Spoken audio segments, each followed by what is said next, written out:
Bienvenidos a Tres Respuestas, un espacio de conversación, de opinión y de propuestas. Nuestro invitado de hoy es uno de los artistas colombianos de mayor proyección en todo el mundo y estamos en su estudio.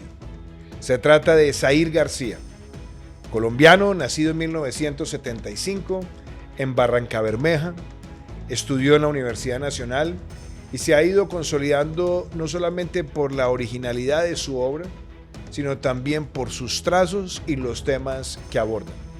Zair García próximamente estará haciendo una exhibición en el Museo de Arte Moderno de Bogotá en pocas semanas. Sigue recorriendo el mundo, haciendo muchas exposiciones individuales, ha estado en varias colectivas, pero la razón por la cual para mí también es muy importante esta conversación es porque Zair ha logrado entrar al corazón de la Colombia profunda, ha logrado retratar a esa Colombia también que está en las riberas del río Magdalena, y justamente tengo aquí a mi espalda una de esas obras magistrales donde ha trabajado sobre metal, reconectando a nuestro país con su naturaleza. Zair, un verdadero honor tenerte en Tres Respuestas. Muchísimas gracias, presidente, muy amable, y el honor es mío. Muchas gracias por la invitación. ¿Quién es Zair García? Bueno, yo soy un muchacho que sale de Barrancabermeja a los 18 años, en el año 93 más o menos. Recorro algunas ciudades esperando de alguna manera encontrar un camino que determine lo que yo quiero, y lo que yo quiero en realidad desde que empecé con estos temas, pues era precisamente manifestarme por medio del arte. Obviamente no lo logré tan fácil ni tan rápido, porque pues salir de Barranca en esa época a estudiar artes pues también era una locura, porque tampoco era que hubiera artes en todos lados. Entonces terminé en Bucaramanga en el año 95. Ahí en la Universidad Antonio Nariño curso 3 semestres de arte, pero por situaciones también económicas y de que allá el tema era privado y eso, entonces era casi que imposible seguir.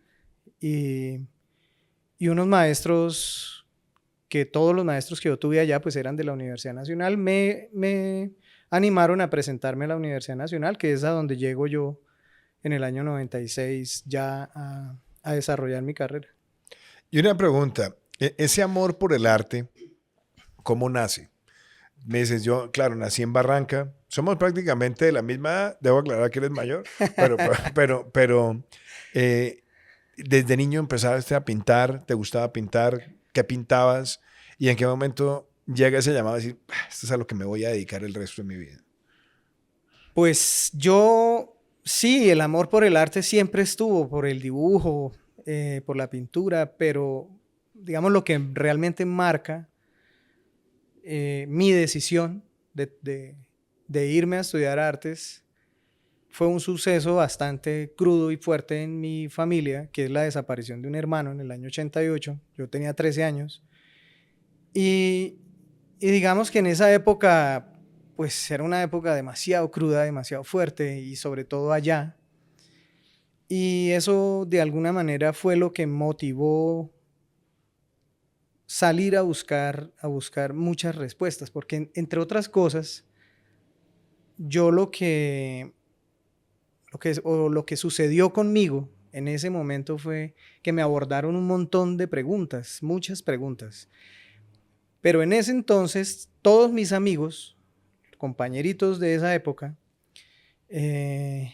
ya empezábamos a crecer, a tener 15, 16 años. Y entonces empezaban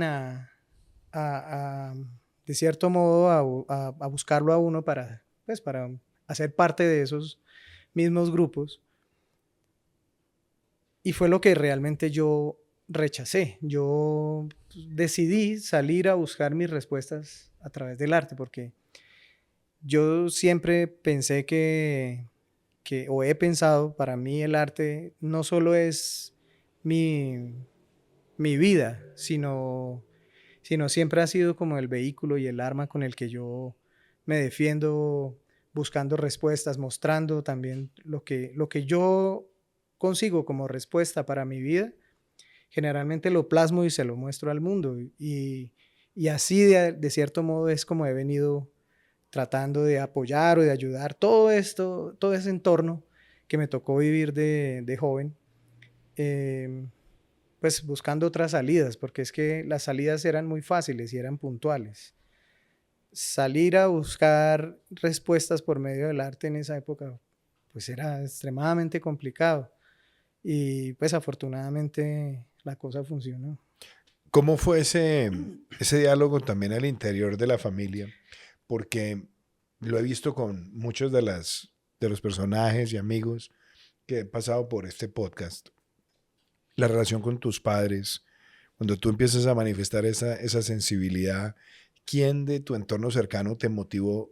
Porque, claro, para muchos papás cuando el hijo dice, me voy a dedicar al arte, la preocupación de los padres no es que el hijo sea feliz o infeliz, sino las dificultades que muchas veces ese camino trae, porque es un camino donde toca trasegar mucho, pasar muchas veces por largos años de escasez y no deja de ser una apuesta riesgosa. Entonces muchos padres le dicen a los hijos, no, vea, dedíquese a esto, tengo un puesto y de pronto el arte váyalo desarrollando, pero que hayas tenido a alguien cerca que te dice, hágale, y te haya motivado, ¿quién sería esa persona? Pues la verdad es que cuando sucede esto, ¿Cuántos hermanos eran ustedes ahí? nosotros somos 8 hermanos, yo soy el séptimo de 8 ¿Y este era tu hermano mayor? y él era de mis hermanos mayores. Entre otras cosas, era quien mantenía la casa, digamos. Uh-huh. Cuando esto sucede, pues obviamente empieza una situación complejísima en la casa. Yo no vivo con mi padre, nunca viví con mi padre. Siempre fue con mi mamá. Entonces era mi mamá con 8. Ya mis hermanos son muy grandes. Entonces, digamos que cuando esto sucede, lo que realmente se necesita al interior de nuestra casa es pues, que todos pues, nos pongamos a trabajar para aportar a la casa y para sacar adelante todo esto porque el revuelo fue terrible. Y pues sucede que yo lo hago desde los 13 años hasta que me gradúo de bachiller. Pero la noticia de que me voy a estudiar artes, pues ya se podrá imaginar que Era más angustia, que lo que causó fue más angustia, claro. Para tu mamá. Y para mis hermanos mayores, entonces usted está loco, ¿cómo se le ocurre? Si lo que se necesita es que se ponga a trabajar artes, está loco. Ese es el hobby de los ricos, me decían, porque además yo vengo de una familia pues muy humilde. Ese es el hobby de los ricos, pues igual yo ni siquiera pensaba en eso. Yo lo que pensaba era en que yo lo necesitaba para mi vida, hacerlo. No me hallaba tampoco haciendo otra cosa. Cosas que hice, por supuesto, trabajé muy duro, trabajé mucho, pero cada vez que me conseguía un trabajo igual de pesado o más pesado al anterior, pues más me reafirmaba en que eso no era mío, eso no era para mí. Y cuando salgo a estudiar, cuando ya me voy, entonces de hecho me voy casi que a la mala, pues. Varios de mis hermanos estuvieron con mucha reticencia hacia mí. Mi mamá queda muy triste porque pues, se le va a otro hijo. ¿Tu madre vive? No, falleció hace dos años. Y hoy cuando, por ejemplo, piensas en ella y ves a tus hermanos y ven toda la obra consolidada, el reconocimiento, claro, ya, ¿qué te dicen? No, yo afortunadamente, pues gracias a Dios, mi mamá logró verlo. Mi mamá logró... ¿Y lo disfrutó? Sí, lo disfrutó. Yo me hice cargo de casi que de muchas cosas magnánimas de mi mamá, que para mí era pues casi que un honor hacerlo, porque ella pues se mató por todos nosotros, pero cuando yo le digo que voy a estudiar artes, pues la cosa fue impactante a un nivel serio. y ver que yo finalmente termino la carrera en la universidad donde siempre soñé estudiar. Y casi que sobre el mismo año en que yo me gradúo empieza a funcionar todo porque me gano todos los premios de pintura de esa época. Voy a Brasil a representar a Colombia y allá también gano, entonces regreso y ya regreso con una invitación a Panamá y la cosa empezó a moverse ya a esa magnitud y ya empiezan a llegar todos a querer comprar la obra. Entonces ya empieza a haber flujo, de alguna manera, a ver uno reflejado económicamente todo ese esfuerzo, porque pues obviamente los 5 años de la carrera fueron tremendos, tremendos, muy tremendos. Eso lo logró ver mi mamá, entonces, y mis hermanos, por supuesto, hoy en día Y yo están hago una pregunta, yo a veces me pongo a pensar, digamos, en nuestra generación, en la época en que nosotros crecíamos, tener acceso al arte era difícil. Digo acceso es, uno podía ir a un museo, de pronto se había una enciclopedia, pero de no acuerdo. teníamos la disponibilidad, la abundancia de acceso al Hoy. arte que hay hoy. O sea, hoy un estudiante de arte entra a la web y le encuentra en 4D prácticamente las grandes obras Sí, de de los grandes acuerdo. maestros. En esa época no era así. Entonces tengo que preguntarte, en esa etapa de niñez y de adolescencia, de juventud, ¿cuáles eran las influencias? Que tú decías, mirabas a ciertos artistas y decías, esto me gusta, quiero conocer más. ¿Quiénes fueron esas Yo me influencias? la pasaba, pues yo siempre digo que nosotros, esta generación nuestra, yo creo que fue la última generación que fue a la biblioteca. Sí, claro. Eh, la que usaba los libros y iba y sacaba un libro. Y lo que yo hacía, lo que me llamaba poderosamente la atención era el renacentismo. Ujú. Siempre, siempre estuve como muy ávido de esas imágenes, las copiaba, me la pasaba en eso. Maestro Luis Caballero también, yo digamos, Claro. poder dibujar a Luis Caballero era acercarme un poco a todo eso, digamos, a nivel de trazo, a nivel formal, lo que yo siempre había querido. Me parecía grandioso poder llegar a acercarme siquiera un poco a una imagen de Luis. Y, y ya cuando llego a la universidad, debo reconocer pues que el totazo fue brutal porque yo no tengo, lo acabamos de decir, ¿no? Yo no vengo como con una formación del colegio que traían muchos de Claro. los compañeros que sí ya sabían, que ya habían viajado, que habían visto las obras en vivo. Entonces para mí fue también un choque muy bravo. Y un reto, me imagino también. Claro, claro, pero ya entonces también la exigencia era otra, ya empiezo a conocer otras cosas del arte, ya empiezo a ver que en la teoría, que en la historia existen el arte, los artistas más contemporáneos, que también me llaman poderosamente la atención, y uno de ellos que es mi referente en mi vida, de ahí para allá, desde que lo conocí hasta el día de hoy, que seguirá siendo, que se llama Gerhard Richter, que es un alemán, que es por todo, ¿no? Por su impecable trazo, por sus pinturas exquisitas, por su conceptualidad, por sus investigaciones, por lo que vivió, por lo que le tocó pasar y cómo llevó digamos, a plasmar todo eso que le pasó en su vida desde niño a ser quien es hoy en día, porque ya es un señor mayor, pero lo supo hacer y eso es como lo que yo siempre quise. A nosotros no nos tocó vivir todo lo que nos tocó Claro. vivir en vano.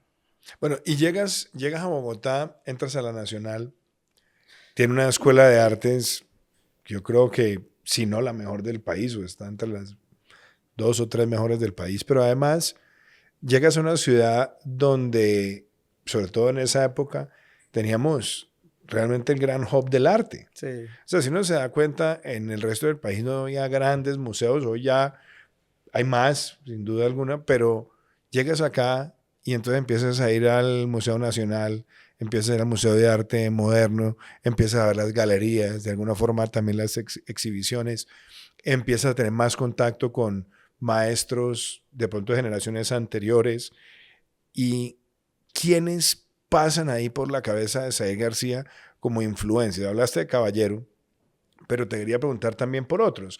Maestro Mansur, Maestro sí, Grau, claro. también el Maestro Obregón, sin duda, figuras tan importantes como Olga Amaral, o sea, de toda esa generación anterior que ya las ves ahí encima, y ya puedes ir a ver las piezas, quienes empiezan a volverse referente. Yo creo que todos los que acabo de nombrar, pues son indudablemente los que además nos tocaba estudiar. Pero una vez quise hacer una copia de Obregón y no fui capaz, entonces entendí que el tema de la pintura también era un tema visceral y que había que, no sé, como que no solo se trata de, digamos, de poder acceder a la información, sino de alguna manera vivir un poco lo que vivieron esos artistas.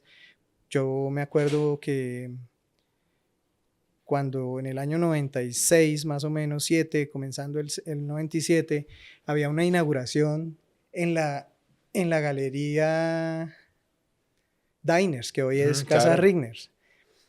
Que además la revista era un gran foco de promoción del arte y los artistas Claro, y colombianos. a mí me invitan a esa exposición y el artista expositor era Carlos Acanamijoy. Ajá, el jaca.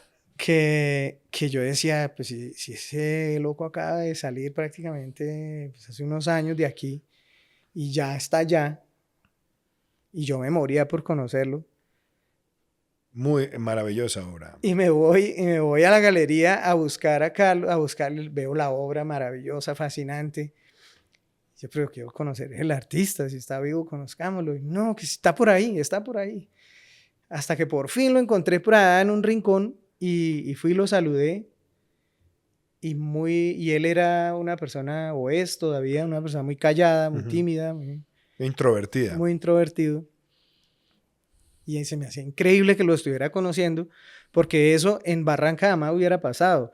Eso en Bucaramanga jamás hubiera pasado. Entonces entendí de verdad que yo estaba ya metido, inmerso pues en el mundo real del arte aquí, porque el arte en esa época, ahora es verdad, ahora hay más, digamos, más... Sí, hay más ferias, hay más sí, espacios. más acceso a todo, pero en ese momento el arte era Bogotá.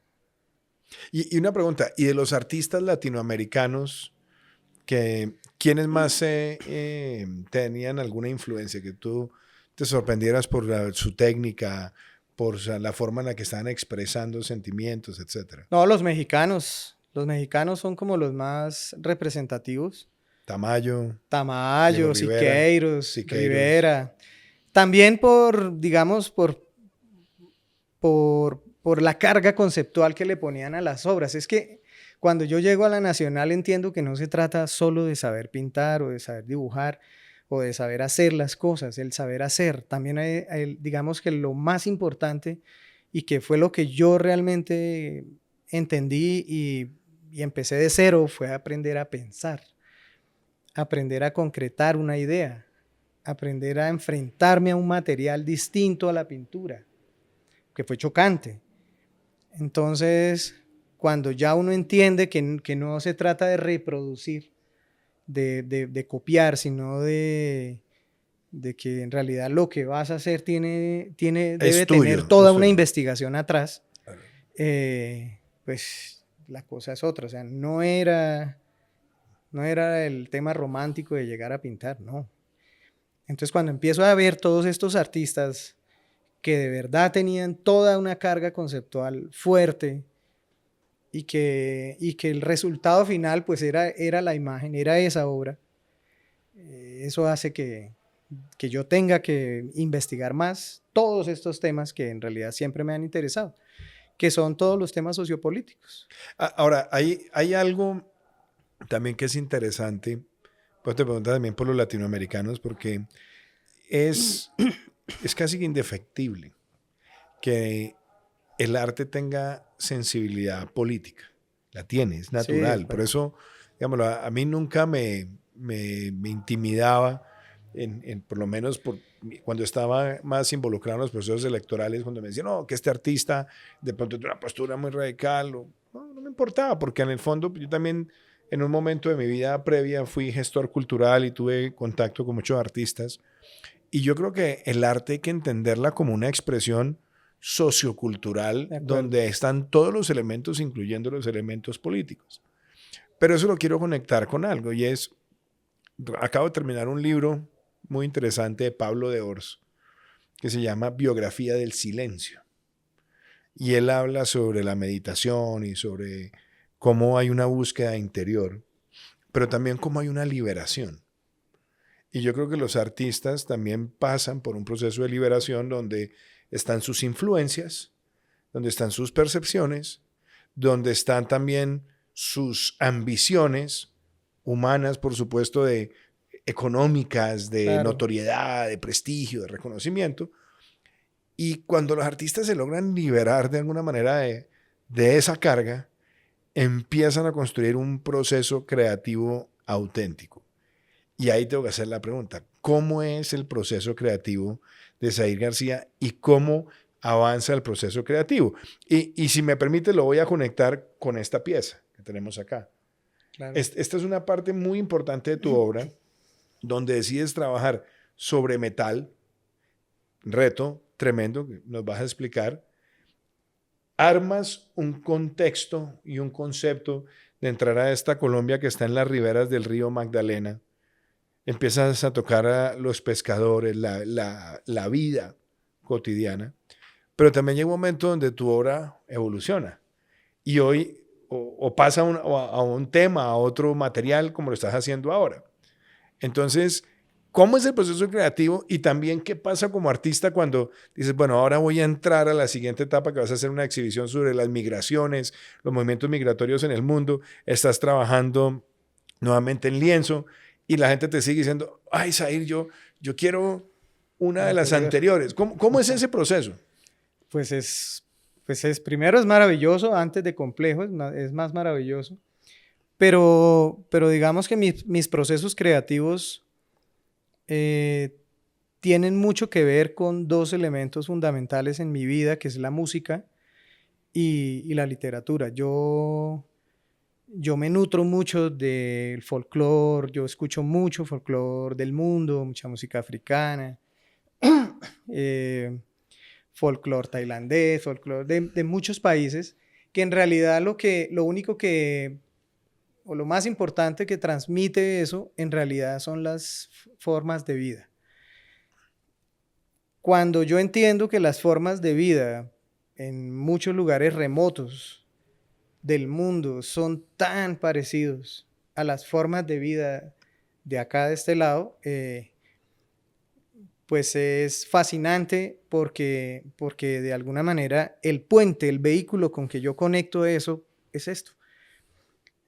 Ahí es donde radica de cierta manera la neuralgia del proceso creativo mío.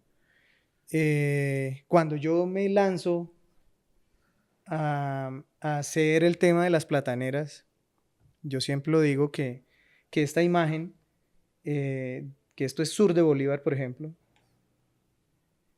es una imagen universal, porque esto puede ser Vietnam, esto puede ser Ujú. cualquier parte del mundo donde existan estas plataneras.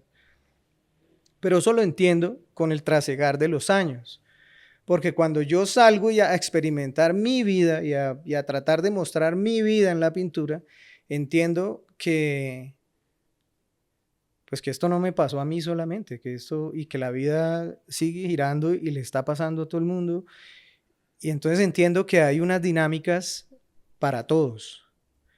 Entonces es cuando yo recurro a los pescadores, recurro a los areneros, porque son oficios que, pues, que no solo los tenemos acá, son universales. Y entiendo que la pintura es universal, entonces hay que mostrar ya no mi vida, porque no es necesario, sino los elementos que hacen de mi vida y de las comunidades elementos universales. Y todo eso a través de la pintura. En realidad, a mí lo que más, yo he hecho muchas cosas, instalaciones, pintura, escultura, pero en realidad lo que a mí más digamos, me mueve es la pintura, porque creo que tratar de plasmar una imagen y generar desde ahí toda una dinámica de imaginación hacia el otro. Yo creo que ahí radica lo fundamental de mis procesos. Antes de llegar al tema del metal, al tema de llegar a las nuevos materiales, me ha pasado cuando vine aquí a tu estudio, eh, dos cosas que me impactaron. Una de las primeras piezas que hiciste con esta técnica del metal, que me dice, esta es mía, esta no es de nadie más, y tiene un elemento poco, puede ser alegre o puede ser sordio, depende del ángulo con el que uno lo mire, de una persona que está acostada en el río y llega un ave y se le parquea encima, le aterriza y no se sabe si la persona está viva, está muerta, está agonizando, está descansando, y significaba mucho. Entonces te voy a preguntar por eso y te la amarro con la segunda cosa que me impactó. Fuimos al segundo piso de tu estudio, entramos al lugar donde trabajas y vi una pieza que estaba aquí encima de una repisita y me dijiste, esas son las que estoy recuperando mías, que las hice hace mucho rato y yo las vendí todas y ahora también estoy tratando de recuperar mis raíces. ¿Por qué no hablamos de lo que significan esas piezas en este contexto que es el lugar creativo de Zahir García? La primera, pues es básicamente lo que me tocó de niño ver cuando empieza a suceder toda esta cantidad de esta oleada violenta finalizando los 80s y en la década de los 90s. Tuvimos que ver en Barranca mucho de eso.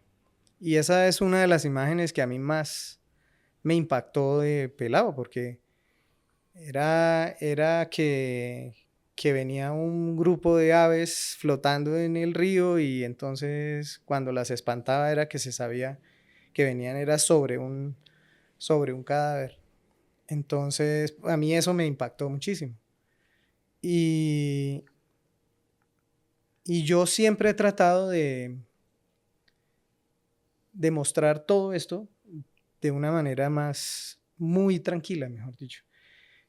Que la gente pueda tener la obra en su casa, disfrutarla, pero que también sepa y entienda que yo les estoy hablando de unos temas puntuales, que la obra de cierto modo es muy cuestionadora, pero a la vez es bella, a la vez te puedes sumergir dentro de la obra, pero que entiendas que está pasando algo. Entonces, cuando hago esa pieza, la hago pensando en que esa imagen es el culmen de la investigación. Y está inspirada en Leda y el cisne, que es cuando se le para el cisne, que le hace el amor. Yo traté de organizar esa imagen y de volverla más poética. Tan así que me encanta lo que me está diciendo, de que no se sabe si está flotando, si está durmiendo. En realidad es eso, es lo que yo quise. Sí, porque curiosamente, también lo veo en muchas de las piezas, la figura está flotando. Sí, de acuerdo. O sea, no queda claro la superficie. Y eso me parece que también lo hace maravilloso. Pero la decisión de ese es mío.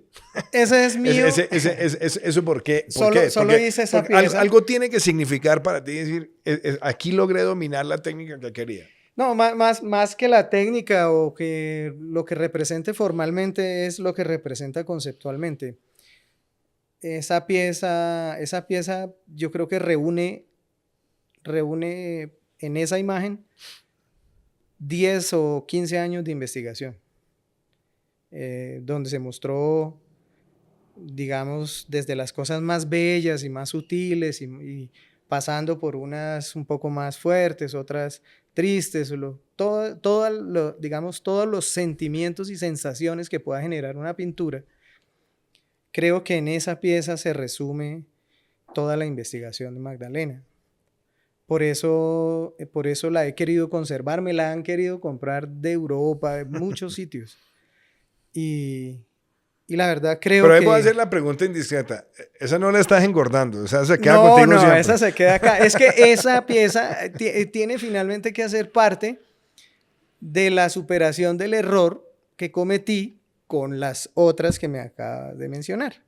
Porque cuando yo empecé la carrera y todo empezó a funcionar y la gente venía y compraba las obras y se las llevaba, pues claro, yo feliz vendiéndolas, porque además necesitaba la plata, yo no guardé obras de esa época.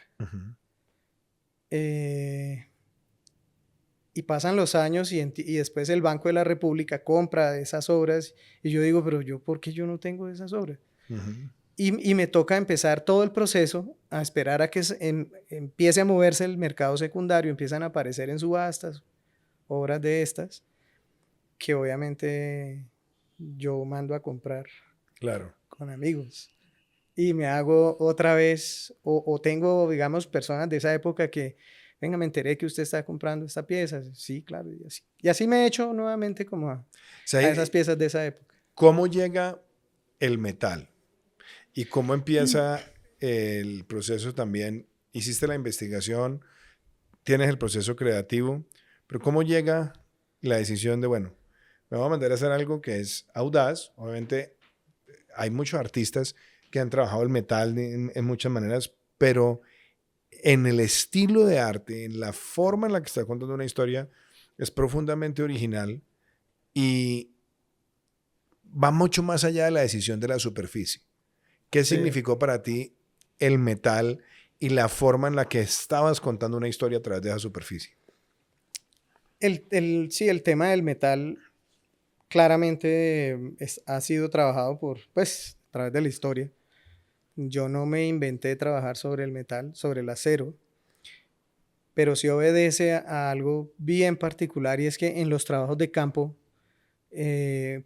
porque valga decir que todas estas imágenes son fotografías mías, son piezas que yo las concibo desde el mismo lugar. Hacíamos unas travesías con personas que me colaboraban a atravesar el río, a llegar a estos parajes que no es ni fácil entrar ni fácil llegar. Entonces, en uno de esos trabajos de campo, en una travesía de estas, a un pescador de estos se le ocurre decir que el río es una placa metálica que se mueve, que a ciertas horas del día pareciera esa placa metálica. Y la verdad es que eso para mí fue revelador. Yo no lo puedo creer. Este señor me acaba de decir en qué es que hay que hacer la obra, porque yo la estaba haciendo ya en madera, la estaba planteando en tela, pero cuando yo oigo eso, yo estaba pues metido bien adentro. Esto es partiendo desde Barranca hacia allá, entonces fueron varios días por allá. Cuando regresé a Bogotá, lo primero que hice fue irme a buscar placas de aceradas. Y además con la gran sorpresa de que esta placa de acero, si te das cuenta, tiene una urdimbre que parece agua. Es cierto, Sí, lo que correcto. decía él. Entonces, sí, es muy sea, líquida. voy a decirlo, es que la selva, las plataneras se ven húmedas. De acuerdo. O sea, porque es que una cosa es pintar, pero es que le trasladas la forma en la que está viva la naturaleza cuando uno la aprecia en persona. Y cuando yo empecé a hacer las primeras piecitas pequeñas, muy tímido también, esperando a ver pues qué resultaba, qué aportaba el material, no sabía si abordar todo el plano, si dejarlo, pero partiendo siempre de la premisa del pescador, y atendiendo 100% a lo que él había dicho, tomo la decisión de dejar a la vista el material. Entonces es cuando ya me doy cuenta que el material es tan poderoso como la misma imagen. Claro. Y hay que dejarlo, o sea, hay que dejarlo que hable, hay que dejarlo que dialogue con la imagen, hay que dejarlo que se mezclen agua y cielo, que además es de las cosas que que uno tiene claro que suceden. Cuando uno sale al río y en Barranca, que es bastante agreste, es bastante ancho, eh, hay unas partes que no se ve en la otra orilla y da miedo. Uno se da cuenta que el agua y el cielo en realidad es el mismo plano. Eso me lo proporcionó el acero. Y ahí, de eso hace 13 años, que Ahora, se empezaron a hacer las primeras piezas. pero dos cositas ahí en la mitad. Dice, yo me inspiro con música, me inspiro con literatura. Entonces, no sé si nos puedas compartir, aunque sea alguito de ese playlist de Zahir García en el proceso creativo y de pronto alguito también de esa literatura que te gusta. No, yo, como le digo, yo escucho mucho folclore, casi que es lo que más me gusta. Eh, Me encanta los folcloristas mexicanos, campesinos Ujú, mexicanos, que hay un grupo en particular o dos que me encantan, que son los Cojolites y Mono Blanco, ujú, son dos agrupaciones que cantan desde la profundidad del campesino, ujú. sí, de las comunidades. Rokia Traoré en África, ella es maliense, y también canta, digamos, todo el devenir de sus comunidades. De aquí, pues casi que el folclore nacional me remito más como a lo que yo escuchaba cuando era niño, que, que eran las canciones que me tocaba estudiar, entre otras cosas. Pañuelito Blanco, todas esas canciones, digamos, de pueblo, Lo que llamamos música colombiana, folclórica, que tiene también su bambuquito, de acuerdo. ahí, su paseillo. Ujú. Y me imagino que toda la música también de la zona cafetera, que también era muy folclórica, ¿o no tanto? Sí, los bullerengues, Claro, digamos, los cantos el negros, bembé. sí, que son los que realmente pues, salen del alma, ¿no? Y son los que sí transmiten el dolor y la Y en necesidad de ese una proceso comunidad. que apagas el celular, te desconectas, o cómo haces, Antes porque ahora, sí, o sea, ahora es muy complejo, ahora eres sí. muy solicitado, tienes que atender mucha cosa. Ahora es complejo, pero sí, trato al máximo de hecho, aquí esto siempre está con música. Ya más eh, lindo, porque estamos aquí en San Felipe, en un área de desarrollo naranja. sí, sí, Ese sí. que, Esto siempre está con música, siempre está. La energía aquí es bien, bien bella, bien fuerte, bien particular.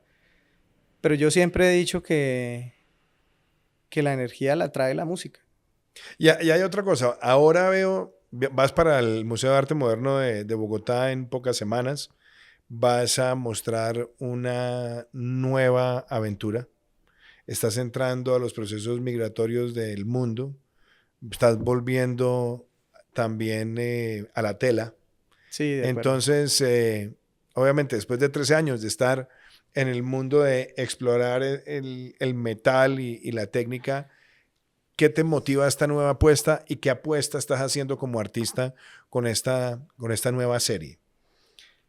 Pues la motivación siempre es la búsqueda de, digamos, de nuevas formas de expresión. Las investigaciones, por ejemplo, en esta serie nueva, que no es tan nueva, llevo ya 8 años dándole a la investigación, solo que hasta ahora la voy a mostrar, Ujú. eh, tiene que ver en su esencia casi que con las mismas dinámicas que he trabajado durante 20 años. Lo importante y lo nuevo en realidad que yo le anexé ahora es el sustrato. Y el sustrato es el cine. Y en particular de un cineasta griego que es cuando yo lo conocí hace como 10 años y empecé a ver sus películas, yo quedé fascinado porque es que esas escenas de él, esos frames de él, esas fotografías eran mis pinturas de hace 20 años y yo no podía creerlo. Eran unas atmósferas donde se asomaban personas desde lo más profundo y a mí siempre me llamó poderosamente la atención eso. Eso fue con lo que yo empecé.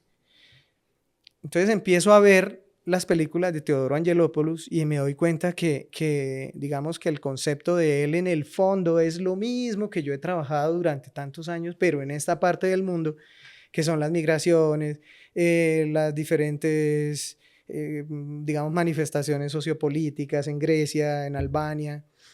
Y yo digo, no lo puedo creer, esto sigue pasando. Esto es de 1930, películas de 1986. Pero sigue pasando en el 2025. Entonces es cuando empiezo a hacer la investigación, empiezo a buscarlo, a estudiarlo, y me doy cuenta que puntualmente ciertas películas me traen mucho a colación, mucho de lo que yo conozco que suceden en esas mismas dinámicas contemporáneamente. Entonces, utilizo sus frames como excusa, como sustrato para traer a hoy todo lo que sucedía hace casi 100 años, sigue ocurriendo con otros personajes, con otros escenarios, pero que me interesan más los escenarios de él. A mí me ha parecido realmente impactante la forma en la que estás capturando el tema. Ojalá también esa obra se pueda mover mundialmente. Creo que va a ser muy bien recibida. Como sé que el tiempo va pasando, no me puedo quedar sin hacer unas preguntas finales con una carguita de profundidad y sensibilidad. Empezamos esta conversación maravillosa donde dices, hay un elemento trágico que marcó mi vida y que de alguna forma me llevó a esta válvula de escape que definió tu existencia, que es la desaparición de tu hermano. Algo muy, muy triste. Pero al mismo tiempo, esa decisión de vida te ha transformado y hoy tus obras se venden en las grandes galerías del mundo, están en grandes museos del mundo. Es una obra muy valiosa.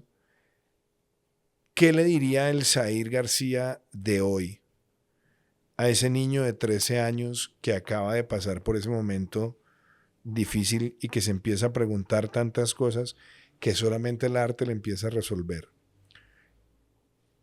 Primera. Y la segunda, ¿qué es lo que más feliz te ha hecho a ti como artista después de haber pasado por ese momento tan difícil de decir, me voy a dedicar a esto, la angustia de tu mamá y todo este proceso, y amarrándolo con el mensaje tuyo para esos jóvenes que como Zahir García hoy dicen, me quiero dedicar al arte y les hace falta ese empujón de motivación? Tremenda pregunta, porque yo siempre he pensado que he hecho esa autorreflexión de lo que yo sentía de niño y lo que soy ahora, y miro hacia atrás y lo que siempre digo es pues que valió la pena. Y valió la pena porque también habían otras puertas abiertas, pero yo escogí la que estaba cerrada. Linda frase. Y estaba bien cerrada. Y valió la pena. Es como lo que creo yo que le diría a mi niño que tengo guardado ahí. Y a la pregunta de tu hermano, inclusive le voy a poner esta. ¿Tú crees que si ese suceso tan doloroso no hubiera pasado, estaríamos teniendo esta conversación? No lo sé, siempre me lo he preguntado, no lo sé, y esperaría que sí, porque más allá de lo que pasó con Martín fue el detonante, lo que me digamos, lo que me motivó a salir a averiguar cosas. Pero la necesidad o digamos, el afán de estudiar artes siempre estuvo. De hecho, fue Martín el que me impulsaba a eso. Fue el que me enseñó a dibujar. Entonces, casi que fue una comunión de todos esos elementos. Y yo pensaría que sí, pero generalmente me hago esa pregunta constantemente. Si no hubiera pasado lo de Martín, yo no sé si yo estaría acá o si estuviera tratando estos temas, o no lo sé. Pero lo que más feliz me ha hecho, que es la segunda pregunta, digamos, de lo que he hecho con mi carrera, es poder ayudar a las mismas comunidades a través de mi carrera, del arte. El arte me ha dado todo. El arte me ha dado a mí lo que soy, mis hijas, ¿Qué edad tienen tus hijas, hogar. Zair? Tengo una hija de 22 años y una de 10, va a cumplir 10 años. ¿Alguna va La chiquita. siguiendo los pasos? La chiquita, la grande es más pragmática y estudió administración. Pero creo que el arte se convierte en la vida misma. No concibo mi vida sin nada de esto. Mi cabeza está 24 horas en función de proyectos, de cosas, de la misma sensibilidad que le produce a uno salir y encontrarse cosas y ver cosas que tal vez los demás no ven. Pero yo sí sé qué sucede alrededor mío, con la gente.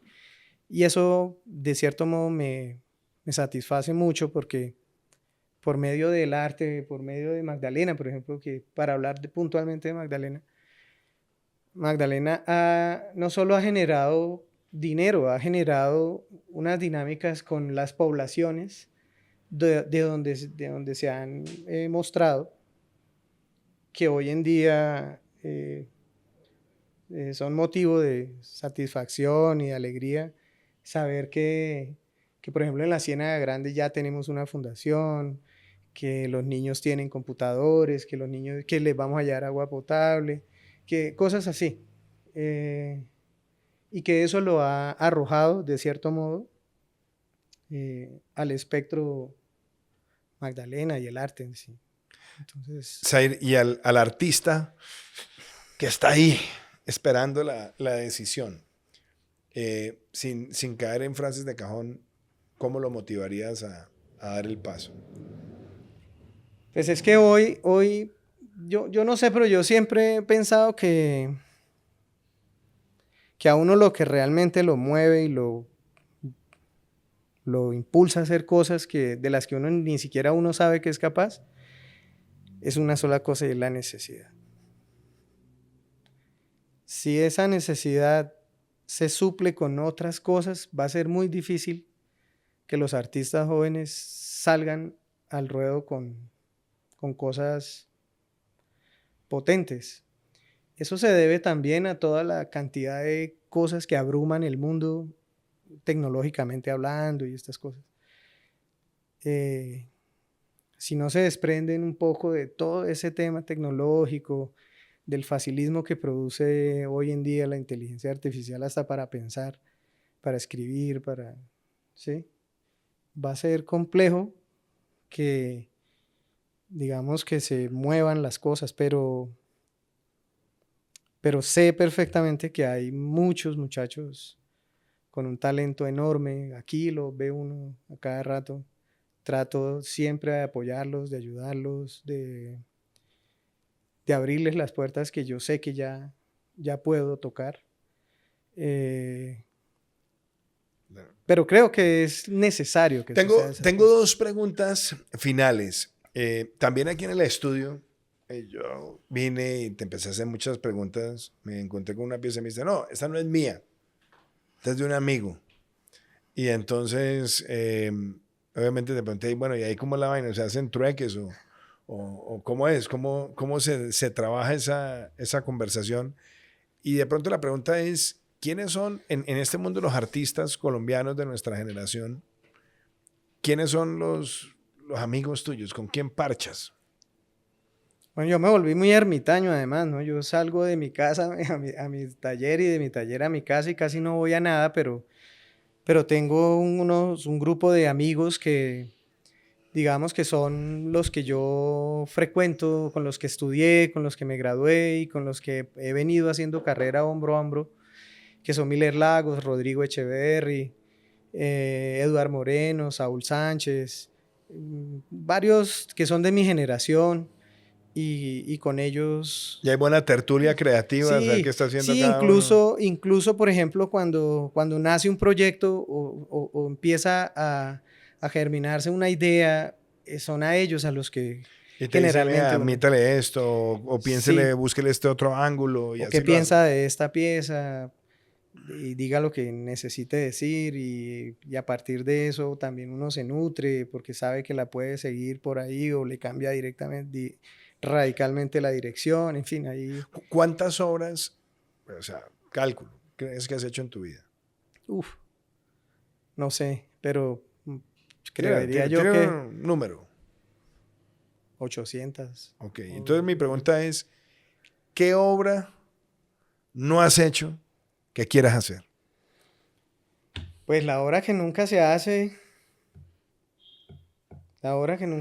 es la que, Pero que la tengas así en el, o sea, porque yo sé que en este momento Magdalena es parte del presente, parte del futuro, también parte del pasado.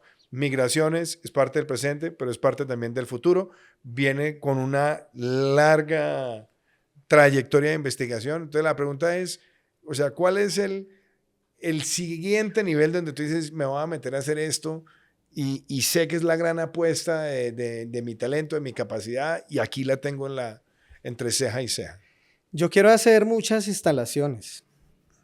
Esas son, lo que pasa es que entiendo también que para llegar allá, por ejemplo, ahorita estoy metiéndole muy duro a un tema de video y de animaciones. Eso vi que estabas jugando con Claro, las figuras del pero a cine, partir ¿no? de la pintura. Entonces, eh, he descubierto un universo enorme porque con las mismas pinturas ahora sé que puedo incluso devolverme y mejorar un poco o poder hablar mucho más claro en una idea que tal vez me faltó. Obviamente eso va a terminar uno pariendo una obra totalmente nueva que no tiene nada que ver con lo de atrás, pero que quizás sea la que uno tiene en el corazón. Yo pienso que la obra que uno nunca termina de hacer es la que tiene en el corazón, porque las de la cabeza se resuelven. Las de la cabeza siempre se van a resolver. ¿A Martín le has hecho una? No, ahí está la respuesta. Porque no me he podido enfrentar a Martín. Digamos, no he podido, he hecho a mi madre, pues, he hecho cosas. Pero es más, cuando quise hacer a Martín, cuando quise enfrentarme en una obra Martín, que es una obra que fue a la Bienal de La Habana en el 2015, eh, no pude solo con Martín, tuve que involucrar 250 familias que también les había pasado lo de Martín y entonces fue una obra que se llamó Souvenir y fue, yo creo que hasta ahora ha sido la obra más representativa de mi dolor y de mi búsqueda. Y es para mí el momento donde yo más me he acercado a él, porque lo pude poner en un sitial distinto, pero no solo a él, porque de lo que me di cuenta es que 250 familias en todo el país tienen el mismo dolor de mi madre. Claro. Es como me vuelvo yo también parte de ellos y ellos mío, pero la obra, realmente la obra que va a dirigirme hacia Martín no la he hecho. Maestro, yo no puedo terminar sin una pregunta que tiene que ver con toda esta conversación.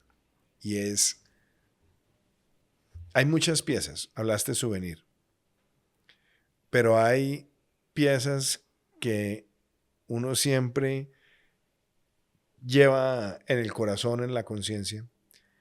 Si a ti te dijeran, mira, mañana de todas tus piezas, tienes que escoger una que la van a poner en el Louvre. ¿Cuál escogerías? La que hablamos tanto, la del cisne. Sí, sí, porque esa pieza, creo yo que ahí logré... ¿Sé cómo se llama? Esa es Magdalena. Magdalena. Sí. O sea, ahí es donde empieza el... Magdalena, esa pieza, por ejemplo, esa pieza reúne claramente el nombre de Magdalena. Es que Magdalena tiene un nombre poderosísimo. Sí, claro. Solo esa palabra es muy poderosa. No solo para nuestro contexto. Sí, es global, religioso, espiritual. De acuerdo, de acuerdo. Entonces, yo creo que esa pieza con ese nombre, si algún día la vida me da la oportunidad de eso, sería esa la pieza que hay que poner, porque ahí está resumida mi vida. Es un verdadero placer tener esta conversación. Muchas gracias. Estar acá en tu estudio. Felicitaciones. Y de verdad, gracias por permitirnos entrar aquí a tu casa y tener esta conversación en 3 respuestas. No, muchas gracias a ustedes y a ti por la oportunidad también que me dan de poder hablar de estas cosas, que es de lo que más me encanta.